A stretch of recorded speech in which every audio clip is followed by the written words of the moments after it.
제가 12월을 시작하면서 마태복음 1장 예수님을 기대하는 마음으로 마태복음 1장을 보았습니다. 그리고 계속해서 마태복음을 보려고 작정을 하고 마태복음을 봅니다. 내년 한 해는 마태복음으로 한 해를 주일 낮 예배에 말씀을 볼까 이렇게 생각하면서 마태복음을 봅니다. 마태복음은 왕의 복음이다.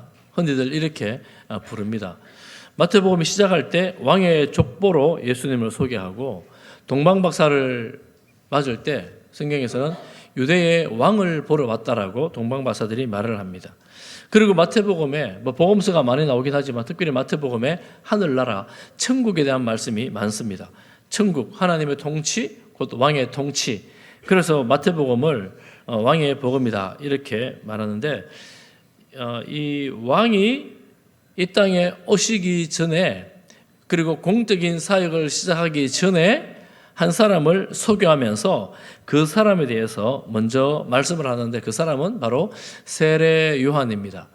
요한이 복음서에 두 사람 정도 크게 나오는데 한 사람은 예수님의 제자 요한이 있고 또 한 사람은 제자 아닌 세례 요한이 있습니다.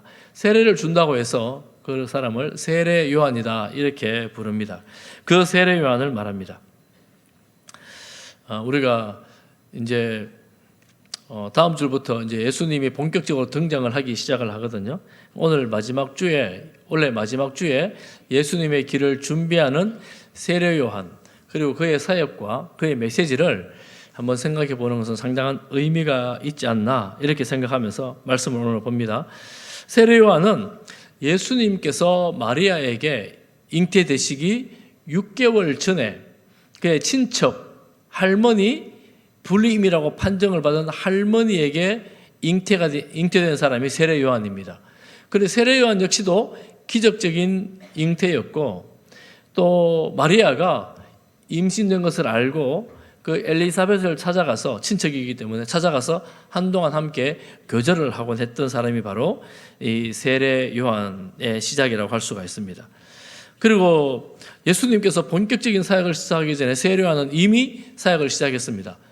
나이로 치자면 예수님보다 6개월 형이 세례 요한이다 이렇게 볼 수 있습니다. 친척간이니까 서로 간에 아는 사람이었다고도 볼 수가 있을 거예요. 이 본격적인 사역을 하면서 어디서 하느냐면 유대 광야에서 전파하여 말하되 2절 첫 번째 선포가 굉장히 의미가 있잖아요. 2절을 같이 한번 볼까요? 2절 시작. 회개하라. 광야에서 외치는데 회개하라 천국이 가까이 왔다 이렇게 외칩니다. 이 세례 요한은 자신의 그 정체성에 대해서 아주 큰 확신이 있었습니다. 나는 어떤 사람인가? 나는 무엇을 하는 사람인가? 3절에 보니까 이사야서 40장 3절 말씀을 인용해서 광야에서 외치는 자리에 소리가 있어 이르되 너희는 주의 길을 준비하라 그가 오실 길을 곧게 하라. 주님의 길을 준비하는 사람이 바로 나다. 나는 소리다. 광야에서 외치는 자의 소리다. 이러면서 힘있게 외쳤습니다. 그게 뭐라고요? 회개하라 천국이 가까이 왔느니라. 이 확실한 사명, 천국이 가까이 왔다. 아마 세례 요한은 예수님을 염두에 두고 했는 말씀일 것입니다. 예수님이 오시면 천국의 왕이 오시는 것이기 때문에 그 예수님을 만난 준비는 바로 회개다 이렇게 말씀을 하는 거예요. 그리고 그의 삶은 금욕과 청빈의 삶이었습니다. 4절에 보면 광야에 살기에 적합하도록 낙타털로 띠고 허리에 가죽도 띠고 음식은 메뚜기 석청이었습니다. 제가 예전에 몇 년 전에 그 유대 광야에 한 3시간 동안 같이 걸었거든요. 3시간 동안 유대 광야에 그 광야는 이 모래사막이 아니고 돌산으로 이렇게 되어 있는 그런 지역입니다. 유대 광야는 돌산이에요. 이 돌산인데 험한데 이 그늘진 곳에는 이렇게 풀이 이렇게 나 있어요.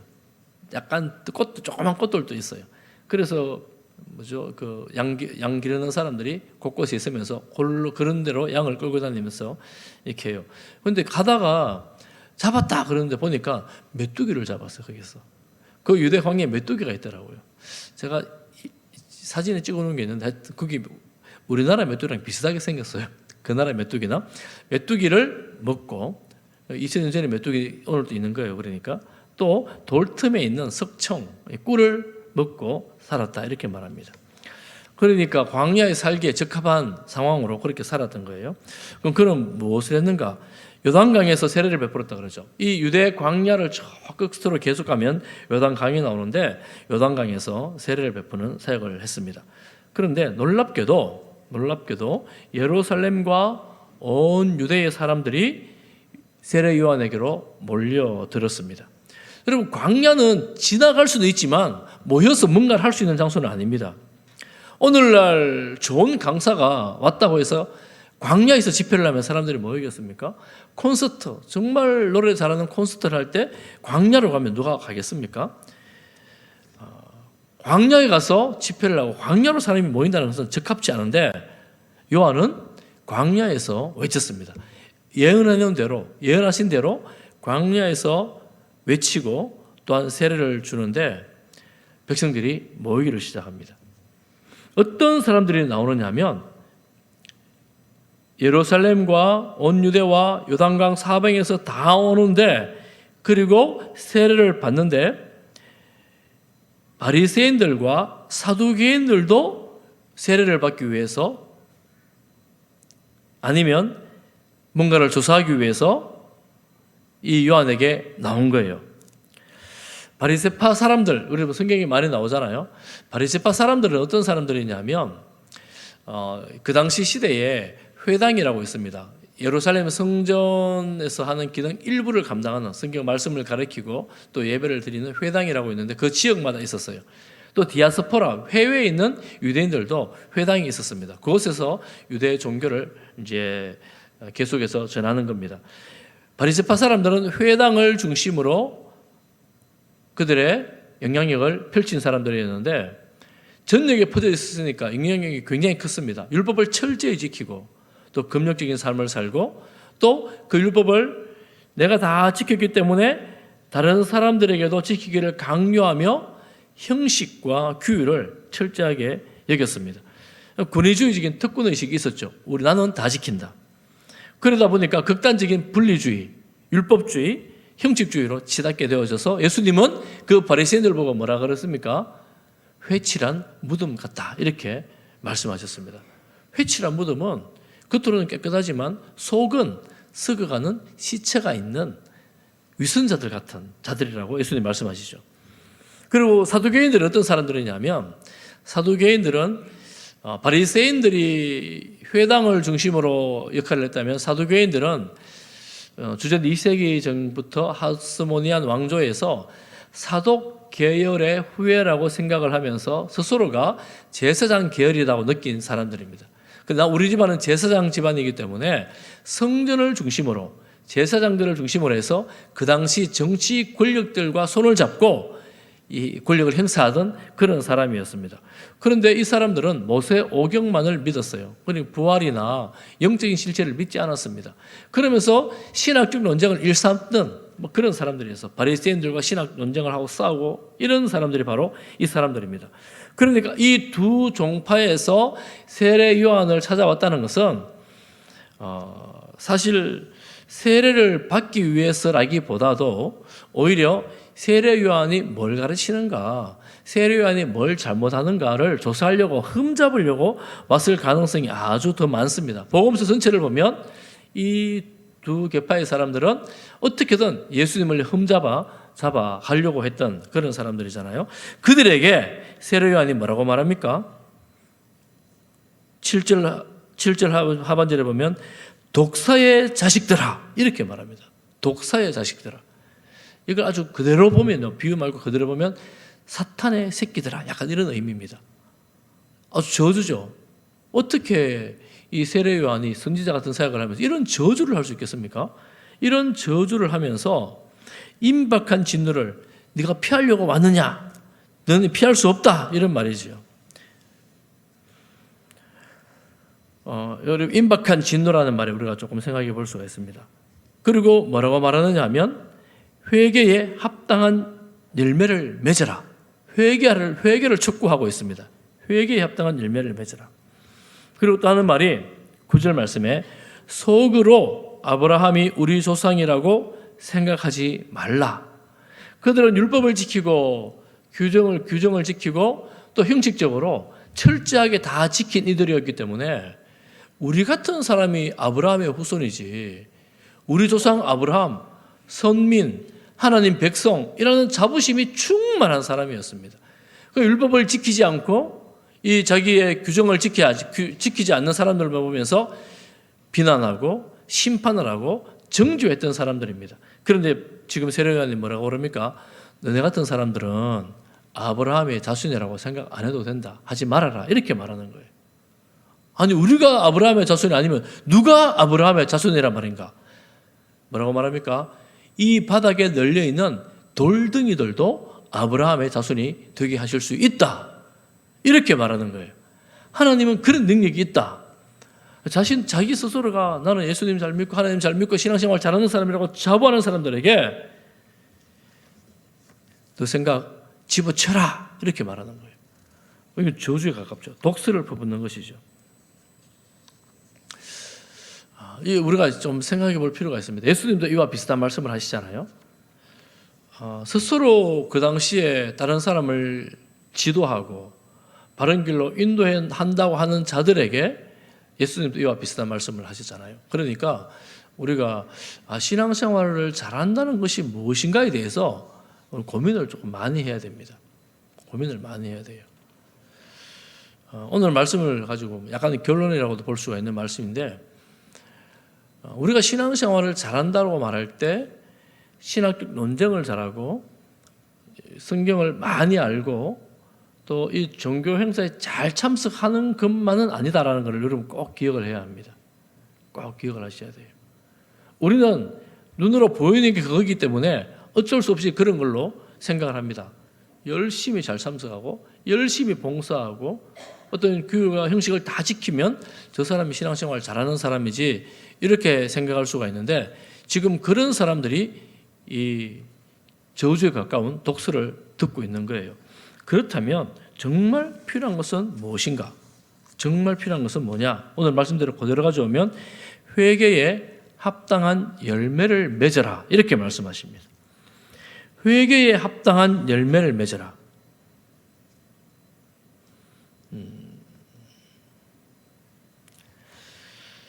이제 우리가 좀 신중하게 이제 봐야 될 거죠. 회개를 촉구하는 세례 요한의 설교를 듣기 위해서 광야로 모여든 사람들, 회개하라 그러고 회개의 열매를 맺으라 그러니 불편하잖아요. 여러분 편안하십니까? 마지막 주일에 예수님 목사님 또 저런 설교를 해가지고 우리를 마지막 주일에 불편하게 하시는, 혹시 이런 생각이 드시거든 약간 생각을 한번 해보십시오. 약간 불편한 생각이 드시거든 나한테 주시는 말씀이구나, 이렇게 생각하시면 됩니다. 그 당시에 메시지를 들었던 사람들이 고민에 빠집니다. 그리고 질문을 합니다. 누가복음 3장 10절에 보면 이렇게 질문합니다. 무리들이, 그 중에 모여있던 무리들이 뭐라고 질문합니까? 우리가 무엇을 하리이까? 여러분, 질문을 한다는 것은 뭔가를 조금 안다는 거예요. 완전히 모르면 질문조차를 못합니다. 무관심하면 질문할 필요를 느끼지를 못합니다. 뭔가를 좀 알았어요. 뭘 알았어요? 내가 지금 회개를 해야 되는구나. 알았어요. 그런데 어떻게 하는지를 모르는 거예요. 회개하면 그냥 잘못하고만 하면 되는 건가요? 어떻게 회개를 할까요? 이렇게 묻는 겁니다. 무리가 묻습니다. 무리들이. 예수님 뭐라고 대답하십니까? 11절 말씀을 3장 11절 같이 읽어보겠습니다. 시작. 대답하여 이르되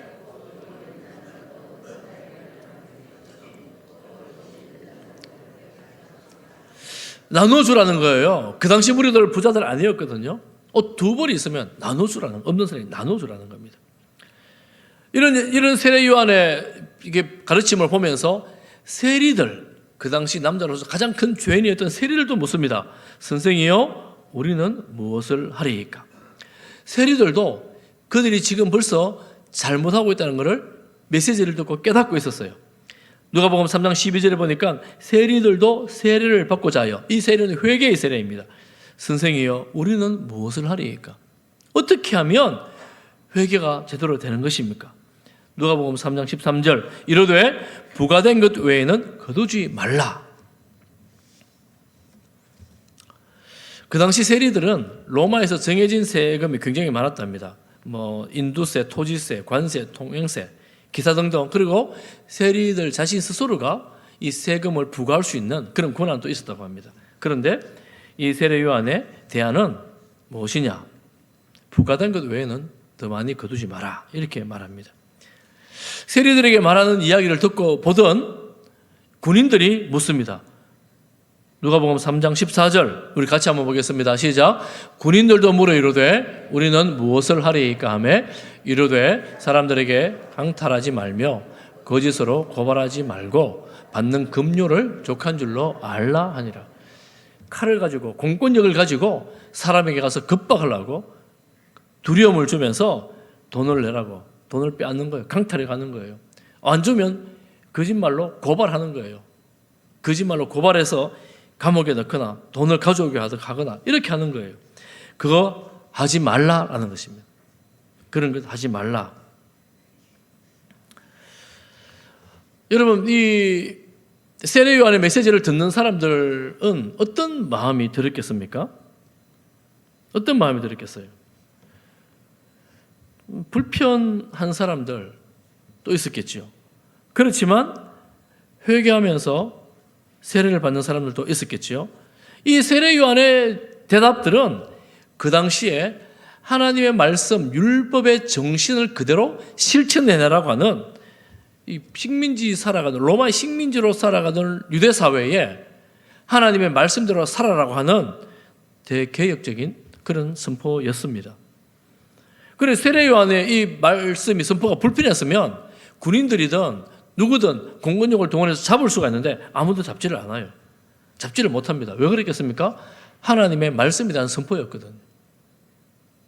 하나님 말씀이 무엇입니까? 아모스 5장 24절에 오직 정의를 물같이 공의를 마르지 않는 강같이 흐르게 할지어다. 하나님의 말씀으로 들었기 때문에 그들은 그 앞에 나가 세례를 받습니다.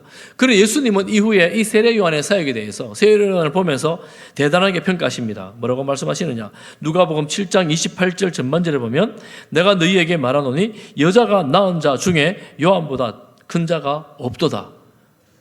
그때 그 시대에 있었던 많은 남자들이 있었는데 요한이 가장 큰 자다, 이렇게 말씀을 하신 거예요. 요한이 예수님의 길을 정말 잘 준비한, 너무나 잘 준비한 그런 사역자라는 인정입니다. 그런데 7장 28절 하반절에 보면 그러나 감사합니다. 하나님의 나라에서는 극히 작은 자라도 세례 요한 그보다 크니라, 이렇게 말씀합니다. 하나님 나라의 백성들 중에서는 세례 요한이 제일 큰 게 아니라 가장 작은 한 사람도 하나님 나라에서는 세례 요한보다 더 큰 자다, 이렇게 말씀하시는 거예요. 그러면 하나님 나라에 있는 자는 누구입니까? 예수 그리스도를 구주로 주님으로 믿어 죄사함을 받아 하나님의 백성이 되니 예수님을 믿는 모든 사람들은 세례 요한보다 더 큰 자들이 되는 것입니다. 할렐루야. 자, 그럼 여러분 예수님을 믿으십니까? 하나님의 백성이 되었습니까? 그렇다면 여러분들은 하나님 나라에서 세례 요한보다 큰 자가 된 거예요. 되셨지요? 옆에 분에게 축복해 주십시오. 세례 요한보다 큰 자이십니다.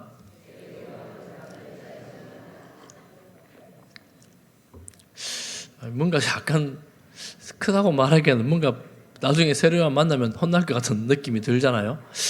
크지 않을 것 같은데 약간 그런 불편한 마음이 있죠. 조금 더 보도록 하겠습니다. 올해가 가기 전에 오늘 이 말씀을 본 것이 의미가 있다고 생각합니다. 여러분 삶을 한번 꼭 돌아보면서 생각해 볼 수 있는 그런 시간이 되기를 바랍니다. 7절에 임박한 진노라고 말했습니다. 도끼가 나무 뿌리에 놓여 있다, 이렇게 말씀했습니다. 심판이 눈앞에 와 있다라는 말씀이죠. 이 말씀은 세례 요한이 2000년 전에 예수님을 기대하면서 했던 말씀입니다. 그때 이 심판이 곧 온다고 선포를 한 것이죠. 이 선포는 설득이 아닙니다. 선포는 어쩌면 경고에 가깝습니다. 믿어줄래? 믿어줘. 믿어줬으면 좋겠어. 이게 선포가 아닙니다. 믿어라. 믿든지 말든지 믿어라. 심판이 다 됐다. 믿어라. 안 믿으면 책임은 누가 져요? 안 믿는 네가 지는 거예요. 이게 선포입니다. 세례요한은 선포합니다. 임복한 진노가 되었다. 그러므로 그 진노를 피할 수 있는 방법은 회개다. 그리고 회개의 열매를 맺는 것이다. 여러분, 이 말씀은 오늘날 이 시대를 살아가는 우리들에게는 굉장히 부담스러운 말씀이죠. 나누라 그러는데 사실은 그 당시에 무리들은 나눌 게 많지 않은, 그 당시에 무리들은 대부분 다 가난한 사람들이었습니다. 그런데 그런 무리들을 보고 나누라 이렇게 말씀을 하죠. 요즘은 절대적인 가난을 이렇게 통계를 보기가 쉽지 않습니다. 대부분 다가 우리는 그저 그럭저럭은 살만한 정도가 많이 있긴 하지요. 그런데 조금 가지면 가질수록, 내가 조금 더 가지면 가질수록, 또한 누리면 누릴수록 조금 더 가지고 싶고 조금 더 누리고 싶은 내가 현재 사는 삶보다 한층 높은 삶이 있습니다. 그런데 아래를 보면 나보다 좀 덜 가지고 덜 누리고 있는 한층 낮은 삶도 있습니다. 그럼 우리는 어디를 봅니까? 여러분 어디를 보세요? 다 그래 내가 이 정도 누리고 있는데 나보다 조금 더 누리는 저 사람처럼 살려면 조금 더 가지고 있어야 돼. 그리고 조금 더 위에 보면 조금 더 나은 삶이 있어요. 조금 더 나은 삶이 있습니다. 그런데 우리는 아래를 보지 않고 위로 보다 보니까 조금 더 이러다 보니까 우리는 부족한 거죠. 항상 결핍입니다. 그러니 나누지 못하고 조금 더 움켜잡아야지. 유명한 이야기 있잖아요. 세계에서 가장 큰 부자에게 돈이 많은데 이제 이만하면 충분하다고 생각하지 않습니까? 그랬더니만 뭐라 그래요? 조금만 더 가졌으면 좋겠어요. 이게 여러분 사람 아닙니까?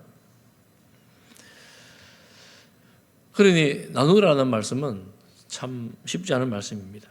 여러분 세리에게, 군인들에게 너네들 가진 권력 다 쓰지 말고 정해진 것만 쓰라 이렇게 말씀하죠. 여러분 세리와 군인들에게 식민지를 살아가는 이들, 세리는 유대인들도 세리였거든요. 친로마파 사람들이죠. 로마에 반역해라 이렇게 말하지 않습니다. 오히려 가진 것만큼만 받은 만큼만 권력을 사용해라 이렇게 말합니다. 이렇게 말씀할 수 있죠. 아니 저 세리는 더 많이 받아가지고 뇌물 주고 막 이래가지고 높은 자리에 올라가는데 나는 이렇게만 받으면 가난하게 살아야 된다고. 군인들은 내가 이거 공권력을 왜 가지고 있냐고. 로마에게 내가 내게 준 거 아니냐고. 이 공권력을 가지고 저 사람에게 가서 급박하면 나는 더 많은 돈을 벌으려고 준 거 아니냐고. 이렇게 할 수 있지 않겠어요? 그런데 그들은 이 세례 요한 앞에서 아무도 그렇게 말하지 못합니다. 말씀드린 것처럼 하나님의 말씀의 권위를 느꼈기 때문입니다. 겸손히 세례를 받을 뿐입니다. 주님 용서해 주십시오. 불쌍히 여겨 주십시오. 눈물을 흘리면서 자신의 죄를 고백하면서 세례를 받습니다. 그 당시에 요단강에서 세례를 받았기 때문에 아마 침례를 받았을 거예요. 물속에 들어갔다 나오는 거예요. 군중들이 빽빽하게 서서 줄을 서서 세례를 받으려고 하는데 이들이 물속에 들어갔다 세례를 받으러 나오면서 얼굴빛이, 그 굳었던 얼굴빛이 풀리는 거예요. 기쁨의 미소가 지어지는 거예요. 강물인지 눈물인지 모를 눈에 눈물이 계속 흘러내리는 거예요. 비로소 죄 용서함에 대한 자유, 평안을 누리게 되는 것입니다. 살면서 고민을 하죠. 내가 이렇게 살아도 되나? 내가 용서하지 못하고 계속해서 미워하는 마음으로 인사도 하지 않고 말도 안 하고 살아가는 저 사람하고 내가 이렇게 사는 것이 성도로 그리스도로 살아가는 게 맞는가? 한켠에 찜찜함이 계속 있어요. 저 사람이 나한테 잘못했다고 말하기 전에 절대 난 말을 안 할 거야. 이러면서 불안하잖아요. 내가 이렇게 사는 게 맞는 건가? 그리스도인으로서, 성도로서? 저 사람 정말 이런 마음으로 사는 게 맞는 건가? 이렇게 고민하면서 있었던 사람들이 세례를 받으면서 올라오면서 비로소 평안을 누리고 기쁨을 누리면서 비로소 진정한 감사와 찬양을 올려드릴 수 있게 되는 것입니다.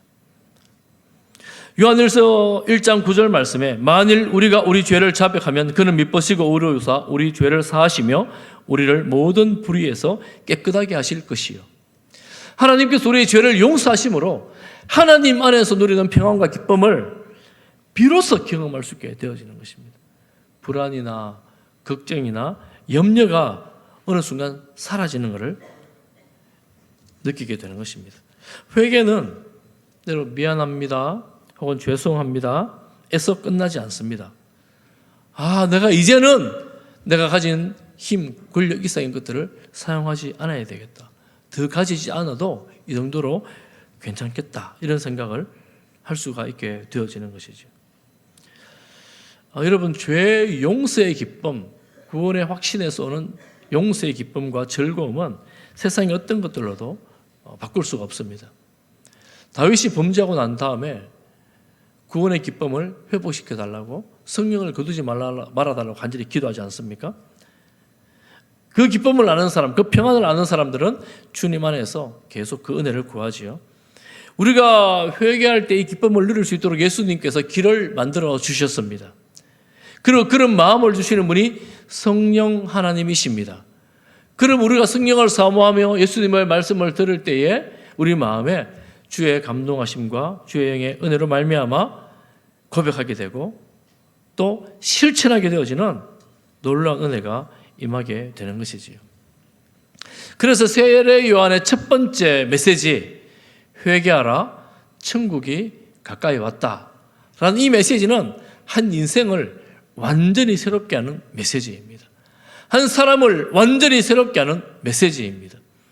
우리가 교회를 오랫동안 다니면서 이 연말에 여러분 다시 한번 마음에 이 메시지가 마음에 새겨지기를 간절히 소망합니다. 제가 어떤 글을 보다가 이 회개에 대한 좋은 글이 있어서 여러분에게 함께 나누고 설교를 마무리하려고 합니다. 어느 한 마을에 시계를 고치는 노인이 있었다고 합니다. 정직하지 못했대요. 고칠 수 있는 시계도 일부러 망가졌다고 하고 돈을 더 받곤 했다는 거예요. 사람들의 마음을 이렇게 속이면서 돈을 조금씩 더 받고 이렇게 했었는데 어느 날 교회에서 회개에 합당한 열매를 맺으라는 이 설교를 들은 거예요. 이 말씀을 듣게 된 거예요. 그 노인의 마음이 무거워졌습니다. 밤잠을 이루지 못합니다. 그저 찾아가서 미안하다라고 말만 하면 될까? 그런 고민을 하다가 아침에 가게 문을 열자마자 사람들을 찾아다니면서 고장났다고 말했던 그 시계들, 더 받은 돈들, 속여서 받은 돈들에 대해서 돌려주면서 용서해 주십시오. 다시는 그렇게 하지 않겠습니다. 이렇게 했다는 거예요. 받은 돈을 돌려줬다는 거예요. 그런데 그날 이후로 이 동네 소문이 나는데 이 집 시계는 정확하고 이 사람의 마음은 더 정확하다라는 소문이 나게 됐다는 것입니다. 우리가 예수님의 길을 예비했던 세례 요한, 예수님이 그렇게 칭찬했던 세례 요한의 선포를 오늘 우리가 들으면서 이해가 가기 전에 우리 마음에 하나님께서 주시는 평안과 기쁨이 가득하기를 축복합니다.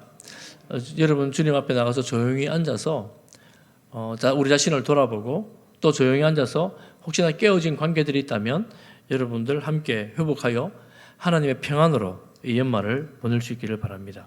그렇게 할 때 하나님 주시는 마음의 기쁨이 위로가 새 힘이 경험되어질 거예요. 용서의 기쁨이 어떤 것인지를 경험하고 깨닫게 될 것입니다. 여러분 정말 수고 많이 하셨잖아요. 올 한 해 지나면서 여러 가지 많은 일들이 있었잖아요. 이 모든 일들 가운데에 주님의 폭포수와 같이 쏟아지는 은혜가 넘쳐나기를 축복합니다.